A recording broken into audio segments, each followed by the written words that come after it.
ଭକତେ ଥଯିବ ଗଡ଼ି ଗଡ଼ି ରଥରେ ବସିବେ କଳା ସାଆନ୍ତ ଯେ ଶୁଭିବ ଜୟ ଜଗନ୍ନାଥ ରଡ଼ି। ବଡ଼ଦାଣ୍ଡ ପ୍ରକମ୍ପିତ ହେବ।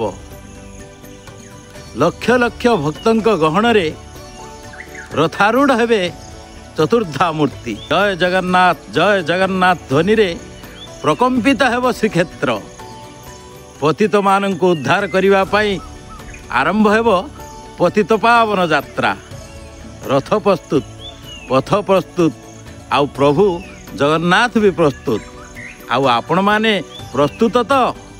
ଆସନ୍ତା ଆଷାଢ଼ ଶୁକ୍ଳ ଦ୍ୱିତୀୟା ତିଥିରେ ଅର୍ଥାତ୍ ଜୁନ୍ 27 ତାରିଖରେ ପବିତ୍ର ରଥଯାତ୍ରାର ସିଧା ପ୍ରସାରଣ ଦେଖିବାକୁ ଭୁଲିବେ ନାହିଁ, କେବଳ ଫୋକାସ୍ ପ୍ଲସ୍ରେ। ଜୟ ଜଗନ୍ନାଥ।